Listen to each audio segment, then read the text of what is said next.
अब देखो बच्चों, अब हम आ जाते हैं नेक्स्ट टॉपिक। और हमारा जो नेक्स्ट टॉपिक है और वो है काइनेटिक थ्योरी ऑफ गैस, गैसों का गतिज सिद्धांत। तो देखो, ये जो थ्योरी है ये गैसेस के आइडियल बिहेवियर, आदर्श व्यवहार, आइडियल बिहेवियर से रिलेटेड है। इस थ्योरी को प्रपोज किया था बार्नौली ने और डेवलप किया था क्लाउसियस, मैक्सवेल और बोल्ट्जमैन ने। सबसे फर्स्ट हम आते हैं इस थ्योरी के मेन जो पोस्टुलेट्स हैं। देखो, इसका जो फर्स्ट पोस्टुलेट है वो ये कह रहा है कि every gas is made up by extremely small particles which are called gaseous molecules. समझे कि जो गैसेस होती हैं वो बहुत ही एक्सट्रीमली स्मॉल पार्टिकल्स से बनी हुई हैं। इन पार्टिकल्स को बोला जाता है गैसियस मॉलिक्यूल्स। समझ गए बच्चों? सभी गैसेस सूक्ष्म कणों से बनी हुई जिन्हें अणु कहते हैं। फर्स्ट पॉइंट समझ गए होंगे। दूसरा पॉइंट कहता है कि molecules are separated by large distance, therefore actual volume of gas molecule is negligible as compared to occupied volume of gas। Means जो गैस मॉलिक्यूल्स हैं ना वो एक दूसरे से इस तरह से काफ़ी डिस्टेंस के कारण सेपरेट होते हैं। तो जो मॉलिक्यूल है, गैस मॉलिक्यूल बहुत ही एक्सट्रीमली स्मॉल है, तो उस पार्टिकल का जो वॉल्यूम है और जो गैस द्वारा ऑक्यूपाइड किया गया वॉल्यूम है उसके रिस्पेक्ट में निग्लेजिबल है। मीन्स हम ये माने कि ये गैस का टोटल ऑक्यूपाइड वॉल्यूम है, तो वही कह रहा है कि इस पार्टिकल का जो एक्चुअल वॉल्यूम है, ये जो पार्टिकल का वो टोटल जितना गैस फैली हुई है जहां तक, उस पूरे फैले हुए वॉल्यूम के रिस्पेक्ट में क्या है, नेग्लेजिबल। समझ गए ना कि molecules are separated from each other by large distance, so that actual volume of gas molecule is negligible as compare to total occupied volume. ठीक है, वाई गैस। तो जो गैस का ऑक्यूपाइड वॉल्यूम है उसके रिस्पेक्ट में जो है निग्लेजिबल है किसका वॉल्यूम, एक पार्टिकल का वॉल्यूम। समझ गए बच्चों कि अणु एक दूसरे से दूर दूर रहते हैं, इसलिए अणुओं का जो है एक दूसरे से दूर दूर रहते हैं, इसलिए अणुओं का वास्तविक आयतन या गैस के अणु का वास्तविक आयतन के द्वारा घेरे गए आयतन की तुलना में नगण्य है occupied volume of gas.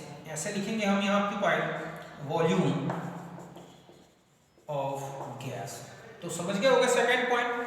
Third point है due to large distance between the molecules therefore no attraction no repulsion forces between, ठीक है, between molecules of gas. Gas के जो मॉलिक्यूल्स हैं काफी दूर दूर होते हैं और जब दूरियां होती हैं तो कोई अट्रैक्शन कोई रिपल्सन नहीं होता। वही होता है यहाँ पर गैसियस मॉलिक्यूल्स के बीच में, उनके बीच में इतना ये डिस्टेंस है कि मॉलिक्यूल्स के बीच में ना तो कोई अट्रैक्शन रह गया है और ना ही रिपल्सन। मींस ये जो पार्टिकल्स हैं टोटल एक दूसरे से बिल्कुल फ्री है, फ्री मोशन करते हैं। ये आइडियल कंडीशन कहती है। तो यही मैंने लिखा है कि द फोर्स ऑफ अट्रैक्शन और फोर्सेस ऑफ अट्रैक्शन और repulsion between molecules are negligible. अणुओं के बीच में कोई आकर्षण प्रतिकर्षण नहीं होता, बिल्कुल फ्री है मॉलिक्यूल्स। ओके, तो यहां तक आप नोट कर।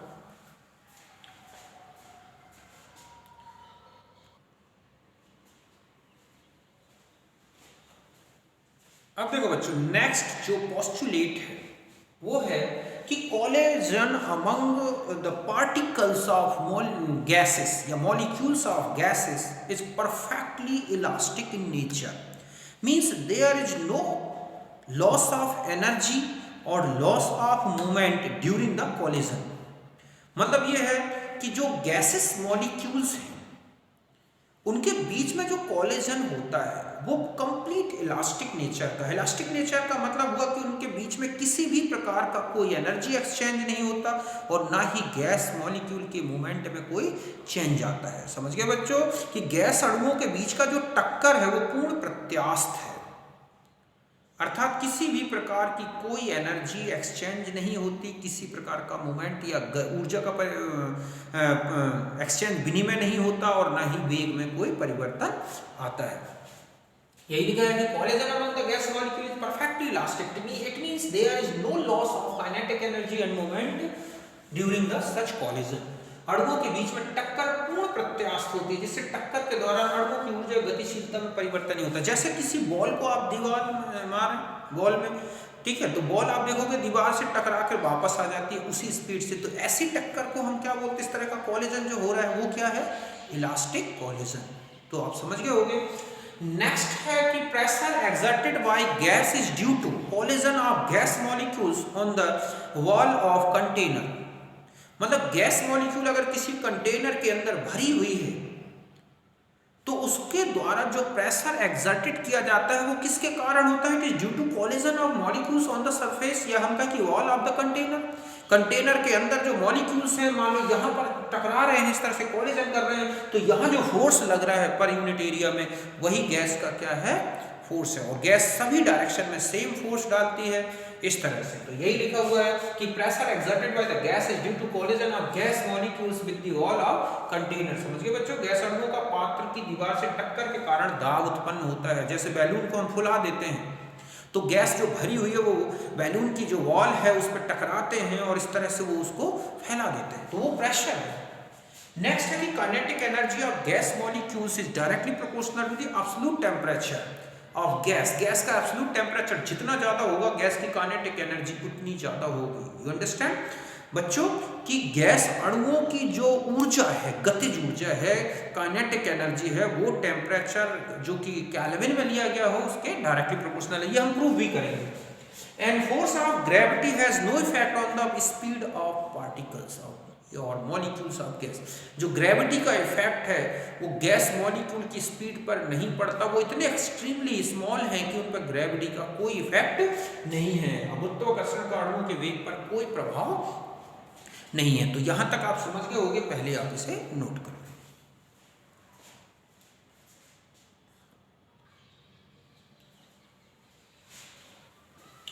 अब देखो बच्चों, अब हम आ जाते हैं, नेक्स्ट है हमारा कि काइनेटिक गैस इक्वेशन, अणुगति समीकरण। तो जो आपने देखा अभी कि काइनेटिक गैस थ्योरी जो है इसके बेस पर जो है, जो पोस्टुलेट्स दिए गए हैं, इसके बेस पर एक इक्वेशन डेराइव किया गया और उसको बोला जाता है काइनेटिक गैस इक्वेशन। ये होता है PV equal to 1/3 m n nu square, where m is the mass of particle, okay, n है number of particles, nu ये कहलाता है root mean square velocity, P है pressure of gas, pressure of gas या pascal में लेंगे अगर हम SI यूनिट में लेंगे। V है वॉल्यूम ऑफ गैस, ऑक्यूपाइड मतलब जो गैस ऑक्यूपाइड कर रखा है, कवर कर रखा है, घेर रखा है, हम इसे मीटर क्यूब में ले सकते हैं, ठीक है, इस तरह से। और आगे बढ़ा दें हम इस इक्वेशन को, when n equals to the Na means Avogadro's number, then m into n is equal to m molar mass of gas। देखो अगर नंबर ऑफ मोल पार्टिकल्स जो है 1 मोल कर दे, ये क्या हो गया 1 मोल, देन मास ऑफ 1 मोल, तो टोटल ये है mass of 1 mole of gas. तो then PV is equal to 1/3 m nu square, this is also called, ठीक है, काइनेटिक गैस इक्वेशन। यहां तक आप समझ गए। और आगे रिलेशन हम दे सकते हैं, PV is equal to 2/3 into 1/2 m nu square, where 1/2 m nu square is called kinetic energy, average kinetic energy। then PV is equal to 1 by, या हम लिख सकते हैं 2/3 KE, ये तो KE is equal to 3/2 PV, pressure, volume, pressure या volume सब पे डिपेंड कर रही है काइनेटिक एनर्जी। यहाँ तक आप समझ गए होंगे, और आगे बढ़ा सकते हैं हम इस इक्वेशन को, तो कोई दिक्कत बच्चों? देखो यहाँ से no problem. Then let's go again equation में हम देखते हैं कि PV equal to nRT, where, ठीक है, from ideal gas equation, then KE equal to 3/2 nRT. This is also kinetic energy equation for ideal gases. 3/2 nR ये constant है, then KE directly proportional T, और यही हमने देखा है कि average kinetic energy of gases is directly proportional to the absolute temperature. समझ गए बच्चों कि जो अणुओं की गतिज ऊर्जा है वो ताप के समानुपाती है, टेम्परेचर पर डिपेंड करती है। अगर हम डिफरेंट गैसेस लें जैसे नाइट्रोजन, ऑक्सीजन, हैलोजन, अगर टेम्परेचर सेम रखा जाए, ठीक है, at same temperature kelvin, then kinetic energy, average kinetic energy of O2, ठीक है, kinetic energy of H2 equals to the kinetic energy of N2 और kinetic energy of X2, मतलब chlorine है मान लो, तो इस तरह से मॉलिक्यूलर मास से फ्री हो गई। अगर मोल सेम है, ओके, सेम टेम्परेचर, सेम मोल है, तो आप देख रहे हैं कि जो काइनेटिक एनर्जीज हैं डिफरेंट गैसेस की वो इक्वल होंगी। और ये ऑब्जेक्ट में आता है क्वेश्चन, आपको लिखा है कि kinetic energy of hydrogen at 25 degree centigrade temperature is x, then kinetic energy of oxygen at this temperature, so then x। समझ गए? यहाँ तक बात समझ के होगी, और आगे बढ़ा सकते हैं हम। और अभी आपने देखा ये क्या था हमारा कि K kinetic energy equal to 3/2 nRT, ये है kinetic energy for n moles, okay. KE equal to 3/2 RT for 1, ठीक है, 1 mole. R upon Na equal to K, Boltzmann constant K, then KE ये हो गया फॉर, या यहां पे लेके दे रहा हूं मैं 3/2 n, कहां गया था ये, RT की जगह हो गया तो हमारा हो गया KT। ये है एनर्जी पर मॉलिक्यूल। n अवोगाद्रो नंबर है, R गैस कांस्टेंट है। R की वैल्यू आप जानते हैं जूल में होती है 8.314 joule kelvin inverse, mole inverse या 8.314 into 10⁷ अर्ग केल्विन इनवर्स, मोल इनवर्स या 2.00 calorie kelvin inverse, mole inverse. Avogadro number से डिवाइड कर दें, K आएगा, ये बोल्ट्जमान कांस्टेंट है। ये भी प्रूव कर रहा है कि kinetic energy directly proportional to the absolute temperature for molecules. Different molecules हैं गैसेस के, डिफरेंट गैसेस के, तो उनकी जो काइनेटिक एनर्जी होगी वो भी टेम्परेचर के क्या है, डायरेक्टली प्रोपोर्शनल है। नंबर ऑफ मॉलिक्यूल सेम तो काइनेटिक एनर्जी सेम होगी। तो इस तरह से काइनेटिक एनर्जी का एक रिलेशन, इससे रिलेटेड कुछ क्वेश्चन सॉल्व करेंगे हम। टेम्परेचर से रिलेटेड है काइनेटिक एनर्जी, ठीक है, पर मॉलिक्यूल्स की, पर मोल्स की, है ना, n मोल्स की। तो इस तरह से ये रिलेशंस थे, आप इन्हें नोट करें।